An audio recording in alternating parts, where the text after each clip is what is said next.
नमस्कार साथियों, आज का क्लास आप सभी के लिए बहुत ही ज्यादा इम्पोर्टेंट है क्योंकि आज के क्लास में हम लोग पढ़ने वाले हैं क्लास 12th हिंदी का top 50 most important objective question. और ये सारा प्रश्न आपके बोर्ड परीक्षा के लिए बहुत ही ज्यादा इम्पोर्टेंट है। तो आज के क्लास को आप सभी बिल्कुल ध्यान से देखिएगा और आज के क्लास में दिए जाने वाले हिंदी के इस 50 ऑब्जेक्टिव को आप लोग अच्छे से याद भी करते चलिएगा।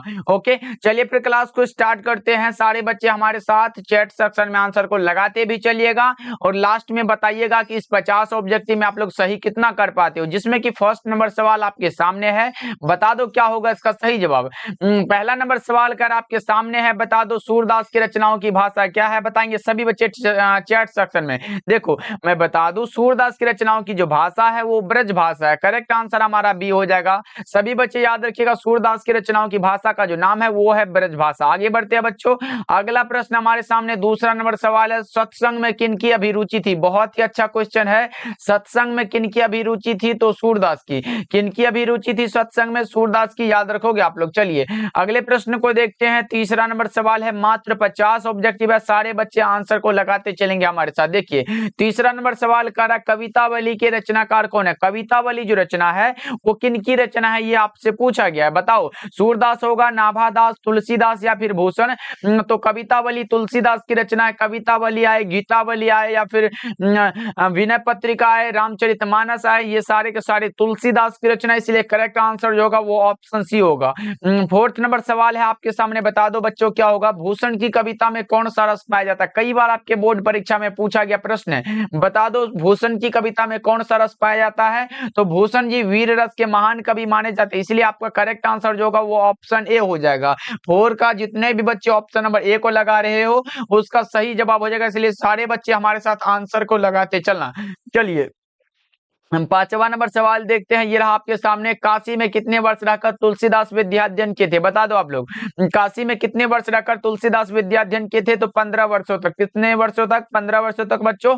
ऑप्शन बी आपका सही हो जाएगा। याद रखोगे आप लोग, बहुत ही इंपॉर्टेंट है। चलिए 6 नंबर सवाल है आपके सामने, बता दो 6 नंबर सवाल का रहा, कन्या का क्या अर्थ होता है। कन्या का जो अर्थ होता है वो क्या होता है बच्चों, लगाओ क्या होगा इसका सही जवाब। स्त्री होगा, वधु होगा, पत्नी होगा या फिर गोद होगा। तो कन्या का जो सही अर्थ होता है वो गोद होता है। क्या होता है बच्चा पार्टी, गोद होता है। राइट आंसर आपका डी होगा।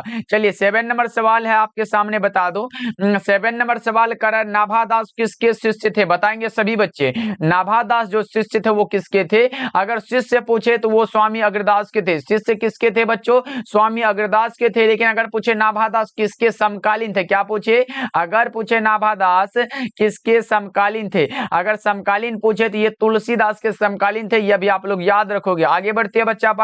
8 नंबर सवाल है, छत्रसाल दशक किसकी कृति है। भूषण की कृति है। छत्रसाल दशक, शिवा बावनी, ये सारे के सारे भूषण जी की रचना। इसलिए करेक्ट आंसर कह सकते हो कि ऑप्शन सी हमारा बिल्कुल राइट आंसर है। 8 का सी जितने भी बच्चे लगा रहे हो उसका राइट आंसर है। चलिए आगे बढ़ते हैं। 9 नंबर सवाल है आपके सामने। 9 नंबर सवाल कर रहा है, जयशंकर प्रसाद के ज्येष्ठ भ्राता यानी कि बड़े भाई का क्या नाम था। बता दो आप लोग, जयशंकर प्रसाद के ज्येष्ठ भ्राता का जो नाम था वो था शंभू रतन। क्या था बच्चा पार्टी, शंभू रतन था। याद रखोगे आप लोग, बहुत ही अच्छा क्वेश्चन है। तुमुल कोलाहल कला में जो रचना है वो कविता है, वो जयशंकर प्रसाद की रचना जो कि कामायनी से लिया गया है। कामायनी भी बहुत इंपॉर्टेंट है। कामायनी पूछेगा किन की रचना है तो आप लगाओगे जयशंकर प्रसाद, याद रखिएगा। चलिए आगे बढ़ते हैं। 10 नंबर सवाल है, आंसू किन की रचना। आंसू जो रचना है, ये रचना है आंसू जो रचना, ये जयशंकर प्रसाद की रचना। आंसू किन की रचना बच्चों, जयशंकर प्रसाद की रचना। सभी बच्चे इसको याद रखिएगा। 11 नंबर सवाल है आपके सामने। 11 नंबर सवाल कह रहा है, जयशंकर प्रसाद का महाकाव्य कौन सा है। कौन सा महाकाव्य है जयशंकर प्रसाद का, बता दो बच्चों। अभी हमने जस्ट बताया कि कामायनी। कामायनी जो महाकाव्य ये जयशंकर प्रसाद के द्वारा लिखा गया है, मैं बता चुका है। इसलिए ये आपको याद रखना है, बहुत ही इंपॉर्टेंट प्रश्न। चलिए 12 नंबर सवाल है आपके सामने, बता दो। 12 नंबर सवाल है, सुभद्रा कुमारी चौहान की प्रतिनिधि कविता संग्रह कौन सी है। सुभद्रा कुमारी चौहान, वो जो पुत्र वियोग कविता आप लोग पढ़ते आ रहे हो वो सुभद्रा कुमारी चौहान की रचना है। और सुभद्रा कुमारी चौहान की जो प्रतिनिधि कविता संग्रह वो है मुकुल। और मुकुल के लिए सुभद्रा कुमारी चौहान को 1930 ईस्वी में हिंदी साहित्य सम्मेलन का शेखसरिया पुरस्कार भी दिया गया था। ये भी आप लोग याद रखिएगा। करेक्ट आंसर आपका ऑप्शन बी हो जाएगा। आगे बढ़ते हैं। अगला प्रश्न हमारे सामने 13 नंबर सवाल है, क्रास्थवेट गर्ल्स स्कूल में सुभद्रा कुमारी चौहान की प्रिय मित्र कौन थी? बता दो, क्रास्थवेट गर्ल्स स्कूल में सुभद्रा कुमारी चौहान की जो प्रिय मित्र थी वो कौन थी? बताएंगे सभी बच्चे फटाफट से। तो वो थी महादेवी वर्मा। कौन थी बच्चों? महादेवी वर्मा, याद रखिएगा आप लोग। चलिए 14 नंबर सवाल है आपके सामने। 14 नंबर सवाल करा, शमशेर बहादुर सिंह का जन्म कब हुआ था? शमशेर बहादुर सिंह का जो जन्म हुआ था वो हुआ था 13 जनवरी 1911। ऊषा जो चैप्टर पढ़ते आ रहे हो वो शमशेर बहादुर सिंह की रचना है। और जो है अगर पूछे प्रकृति वर्णन से संबंधित कविता कौन सी है तो आप लोग याद रखिएगा ऊषा है। कौन सा है बच्चों? ऊषा है। और अगर पूछे शमशेर बहादुर सिंह को क्या कहा जाता है तो कवियों के कवि। मैंने बताया था कि कवियों के कवि शमशेर बहादुर सिंह को कहा जाता है। चलिए 14 नंबर सवाल है आपके सामने। 15 नंबर सवाल देखिए क्या कह रहा है, काठ का सपना किसके द्वारा लिखी गई है? काठ का सपना जो रचना है वो किसके द्वारा लिखी गई है बच्चों? लगा दो 15 का सही जवाब। तो काठ का सपना जो है ये लिखा गया गजानन माधव मुक्तिबोध के द्वारा। किसके द्वारा? गजानन माधव मुक्तिबोध के द्वारा लिखा गया ये रचना, इसलिए करेक्ट आंसर आपका बी होगा। 16 नंबर प्रश्न आपके सामने, बता दो गजानन माधव मुक्तिबोध की माता जी का क्या नाम था? माँ का नाम पूछा गया, आप लोग उसे बता दो। गजानन माधव मुक्तिबोध के माता जी का जो नाम था वो आपको याद रखना है। माँ का नाम था पार्वती बाई। क्या? पार्वती बाई नाम था। करेक्ट आंसर आपका ऑप्शन बी करेक्ट है। चलिए फिर 17 नंबर सवाल को देखते हैं। ये रहा, बातचीत किस विद्या की रचना? बातचीत जो पाठ है वो किस विद्या की रचना है? सभी बच्चे को याद होना चाहिए कि बातचीत जो पाठ है वो हमारा एक प्रकार का ललित निबंध है जिसके कवि का नाम है, लेखक का नाम है बालकृष्ण भट्ट। कौन है भाई?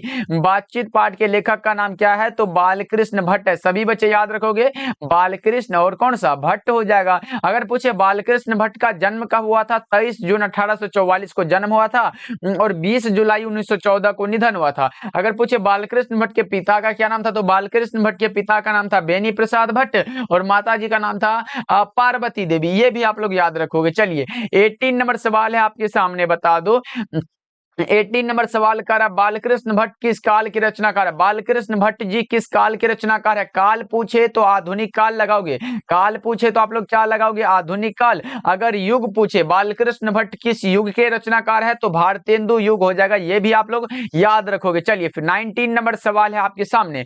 19 नंबर सवाल कर हिंदी कहानी के विकास में मील का पत्थर कौन सी कहानी मानी जाती है? बता दो आप लोग, हिंदी कहानी के विकास में कौन सी कहानी है जो मील का पत्थर मानी जाती है? वो है उसने कहा था, जो कि ये लिखा गया है चंद्रधर शर्मा गुलेरी की, चंद्रधर शर्मा गुलेरी जी के द्वारा। किसके द्वारा बच्चा पार्टी? चंद्रधर शर्मा गुलेरी जी के द्वारा ये लिखा गया। एक प्रकार का क्या है तो कहानी है। ये क्या है? उसने कहा था एक प्रकार का कहानी है जिसका प्रकाशन वर्ष की बात करें तो 1915 में, यानी कि उसने कहा था। अगर पूछे उसने कहा था कहानी कब प्रकाशित हुआ था? 1915 में बच्चों। ये भी आप लोग ध्यान में रखिएगा, आपकी बोर्ड एग्जाम में आया हुआ है। आगे बढ़ते हैं, 20 नंबर सवाल है, संपूर्ण क्रांति शीर्षक पाठ क्या है? संपूर्ण क्रांति जो रचना है वो एक प्रकार का भाषण है और दिया गया है लोकनायक जयप्रकाश नारायण के द्वारा। किसके द्वारा दिया गया? लोकनायक जयप्रकाश नारायण के द्वारा दिया गया, एक प्रकार का भाषण है। याद रखोगे आप लोग। चलिए फिर 21 नंबर सवाल है आपके सामने। 21 नंबर सवाल कर रहा है, जयशंकर प्रसाद ने किस साल छात्र आंदोलन का नेतृत्व किया था? किस वर्ष छात्र आंदोलन का नेतृत्व किया था? 5 जून 1974 को पटना के गांधी मैदान में लोकनायक जयप्रकाश नारायण ने छात्र आंदोलन का नेतृत्व किया था। अगले प्रश्न को देखते हैं। 22 नंबर सवाल है, रामधारी सिंह दिनकर को कौन सा पुरस्कार दिया गया था? कौन सा दिया गया था? पद्म भूषण भी दिया गया था, भारतीय ज्ञानपीठ पुरस्कार भी दिया गया था और साहित्य अकादमी का पुरस्कार भी दिया गया था। इसीलिए करेक्ट आंसर हमारा डी होगा। ये ज्ञानपीठ पुरस्कार उर्वशी के लिए दिया गया था, उर्वशी रचना के लिए ज्ञानपीठ पुरस्कार और संस्कृति के 4 अध्याय के लिए साहित्य अकादमी पुरस्कार दिया गया था इसको। चलिए 23 नंबर सवाल है, गंधारी कौन थी? गंधारी जो थी वो दुर्योधन की मां थी। कौन थी बच्चों? दुर्योधन की मां थी। इसलिए सही जवाब जो होगा वो ऑप्शन ए हमारा करेक्ट हो जाएगा 23 का। 24 नंबर सवाल है आपके सामने, बता दो 24 नंबर सवाल कर अज्ञेय किस वाद से संबंधित है? अज्ञेय जी जो है वो किस वाद से संबंधित है? तो सभी बच्चे को याद रखना, अज्ञेय जी जो का लेखक है वो किस वाद से संबंधित है? ये याद रखना, प्रयोगवाद से। अज्ञेय जी प्रयोगवाद से संबंधित है। चलिए प्रयोगवादी कभी माने जाते हैं। 25 नंबर सवाल है, मतवाला पत्रिका कहां से निकलती थी? मतवाला पत्रिका निकलती थी कलकत्ता से। कहां से निकलती थी बच्चा पार्टी? कलकत्ता से। करेक्ट आंसर हमारा ऑप्शन डी होगा। सभी बच्चे इसको याद रखोगे। चलिए 26 नंबर सवाल है आपके सामने, बता दो 26 नंबर सवाल कर रहा है, देखो एक लेख और एक पत्र में भगत सिंह ने किसको पत्र लिखा है? तो सुखदेव को। एक लेख और एक पत्र में भगत सिंह ने सुखदेव को पत्र लिखा है, राइट आंसर हमारा ए हो जाएगा। और एक लेख और एक पत्र एक प्रकार का ऐतिहासिक पत्र है। ओ सदानीरा के लेखक कौन है? ओ सदानीरा जो पाठ है वो एक प्रकार का निबंध है जो कि जगदीश चंद्र माथुर के द्वारा लिखा गया है। किसके द्वारा लिखा गया? जगदीश चंद्र माथुर के द्वारा। अगले प्रश्न की ओर बढ़ते हैं। 28 नंबर सवाल है, मोहन राकेश के बचपन का क्या नाम था? मोहन राकेश के बचपन का नाम था मदन मोहन गुगलानी। क्या था बच्चा पार्टी? मदन मोहन गुगलानी। 28 का जो सही जवाब है वो विकल्प नंबर ए हमारा करेक्ट हो जाएगा। सभी प्रश्नों के साथ आपके साथ 4 विकल्प भी दिया गया है तो आपको आंसर लगाने में आसानी हो रहा है। देखो, दलित साहित्य का सौंदर्य शास्त्र के रचनाकार कौन है? अगर आपके सामने आए नए साहित्य का सौंदर्य शास्त्र तो वो गजानन माधव मुक्तिबोध की रचना है, लेकिन आए दलित साहित्य का सौंदर्य शास्त्र तो ये रचना है ओम प्रकाश वाल्मीकि की। ये याद रखिएगा, दोनों में डिफरेंस है। अगर नए साहित्य का सौंदर्य शास्त्र आए तो गजानन माधव मुक्तिबोध, और दलित वाला बात आए तो ये ओम प्रकाश वाल्मीकि की रचना। आगे बढ़ते हैं, अगला प्रश्न है 30 नंबर सवाल, विकास में उपसर्ग क्या होगा? विकास मतलब देखो, ये शुरू वाला वी जो है ये हमारा उपसर्ग होगा और कास तो एक शब्द हमारा है ही। चलिए फिर 31 नंबर सवाल को देखते हैं। प्रत्यय हमारा लास्ट में लगता है। अतिरिक्त में उपसर्ग कौन सा होगा? अति और रिक्त। अति कौन सा? अति और रिक्त, यानी कि अति हमारा उपसर्ग होगा, रिक्त एक शब्द हो जाएगा। चलिए फिर 32 नंबर सवाल को देखिए। 32 नंबर सवाल करा, लिडबेटर किसमें विश्व शिक्षक का रूप देखते थे? बता दो आप लोग। लिडबेटर किसमें विश्व शिक्षक का रूप देखते थे? तो वो देखते थे जे कृष्णमूर्ति में। करेक्ट आंसर हमारा बी हो जाएगा, बिल्कुल राइट आंसर है, याद रखिएगा आप लोग। चलिए अगले प्रश्न की ओर बढ़ते हैं। अगला प्रश्न हमारे सामने 33 नंबर सवाल है, गांव का घर कविता के कवि कौन है? गांव का घर जो है ये एक प्रकार का कविता है, कवि का नाम है ज्ञानेंद्र पति। अशोक वाजपेयी हार जीत जो रचना है वो अशोक वाजपेयी की है। रघुवीर साई की रचना का नाम है अधिनायक, और शमशेर बहादुर सिंह की रचना का नाम है ऊषा। ये भी आप लोग याद रखोगे। अगले प्रश्न को देखते हैं। 34 नंबर सवाल है, ज्ञानेंद्र पति का जन्म कहां हुआ था? ज्ञानेंद्र पति का जन्म हुआ था पथरगामा गोड्डा झारखंड में। कहां हुआ था बच्चा पार्टी? पथरगामा गोड्डा झारखंड में हुआ था। चलिए 35 नंबर सवाल है आपके सामने, बता दो भीड़ शब्द कौन संज्ञा? भीड़ जो है वो कौन संज्ञा है? अब बता दो भीड़ जो है कितना भीड़ रहता है? यहाँ है लोग, यहाँ है मतलब बहुत सारे लोग है, मतलब भीड़ बहुत सारे लोग से होता है, मतलब समूहवाचक हमारा करेक्ट आंसर है, समूहवाचक हो जाएगा। 36 नंबर सवाल है हमारे सामने। 36 नंबर सवाल का, सेनापति में कौन सा समास है? सेनापति कहने का अर्थ हमारा है कि सेना का पति, सेनापति, और जिसमें कारक चिन्ह लगा हुआ हो उसे हम लोग तत्पुरुष समास कहते हैं। राइट आंसर हमारा ए हो जाएगा। अगले प्रश्न को देखते हैं। 37 नंबर सवाल है, विद्यासागर में कौन सा समास है? विद्यासागर कहने का अर्थ है विद्या का सागर, ये भी तत्पुरुष समास हो जाएगा क्योंकि कारक चिन्ह लगा हुआ है। 38 नंबर सवाल है आपके सामने, निम्नलिखित में कौन सी रचना चंद्रधर शर्मा गुलेरी की है? गुलेरी जी की रचना का नाम है उसने कहा था। उसने कहा था गुलेरी जी की रचना है। प्रगीत और समाज नामवर सिंह की रचना है। रोज अज्ञा जी की रचना, और संपूर्ण क्रांति जयप्रकाश नारायण की रचना, ये भी आपको याद रखना है। चलिए 39 नंबर सवाल है, रामधारी सिंह दिनकर के पिता का क्या नाम था? रामधारी सिंह दिनकर के पिताजी का नाम था रवि सिंह, माता जी का नाम था अमन रूप देवी। चलिए अगले प्रश्न को देखते हैं। 40 नंबर सवाल है, गणेश शंकर विद्यार्थी किस पत्र का संपादन करते थे? गणेश शंकर विद्यार्थी प्रताप का संपादन करते थे बच्चों। ऑप्शन डी हमारा करेक्ट आंसर है। अगले प्रश्न को देखते हैं। 41 नंबर सवाल है, थारन शब्द जो है वो किस शब्द से विकसित है? थारन शब्द थार शब्द से विकसित है बच्चा पार्टी। ऑप्शन बी हमारा करेक्ट हो जाएगा। लगाते चलो सभी बच्चे हमारे साथ आंसर, और लास्ट में बताना कितना सही कर पाते हो। आलोचना त्रैमासिक के प्रधान संपादक कौन थे? नामवर सिंह थे। कौन थे बच्चों? नामवर सिंह, जो कि प्रगीत और समाज निबंध के निबंधकार का नाम है नामवर सिंह, यही है। ओके, चलिए अगले प्रश्न को देखते हैं। अगला प्रश्न है 43 नंबर सवाल, पंडित रामावतार क्या थे? पंडित रामावतार जो थे वो क्या थे? ज्योतिषी और वैद्य दोनों थे। करेक्ट आंसर हमारा डी होगा।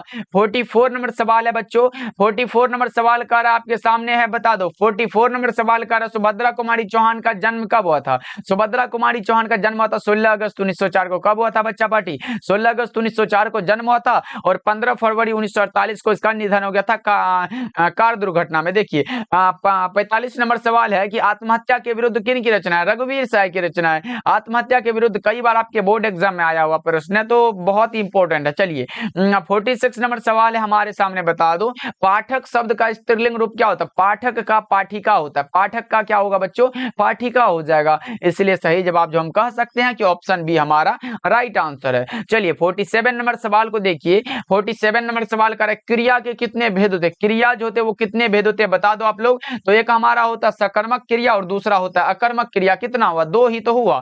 करेक्ट आंसर हमारा सी हो जाएगा। अगले प्रश्न को देखते हैं। 48 नंबर सवाल है, नगर शब्द में कौन सा लिंग है? नगर, नगर में लिंग पूछा तो हम लगा देंगे कि कौन सा पुल्लिंग है, नगर शब्द पुल्लिंग है। 49 नंबर सवाल है हमारे सामने, बता दो। कह रहा है तुलसीदास का मूल नाम क्या था? बहुत ही आसान सा प्रश्न है, राम बोला। तुलसीदास का मूल नाम था राम बोला। चलिए अगले प्रश्न को देखते हैं और आज के क्लास का लास्ट सवाल है, निम्नलिखित में कौन ओम प्रकाश वाल्मीकि की रचना है? बातचीत बालकृष्ण भट्ट की रचना, संपूर्ण क्रांति जयप्रकाश नारायण की रचना, तिरीच उदय प्रकाश की रचना। तो बच्चा कौन सा? जूठन, जो कि एक प्रकार का आत्मकथा है। क्या बच्चा पार्टी यहाँ याद रखिएगा, ये एक प्रकार का आत्मकथा है जो कि ओम प्रकाश वाल्मीकि के द्वारा लिखा गया है। ओके, चलिए आज का क्लास आपको कैसा लगा कमेंट करके बताना, और चैनल पे पहली बार जुड़े तो सब्सक्राइब भी कर लेना। मिलते हैं फिर अगले क्लास में।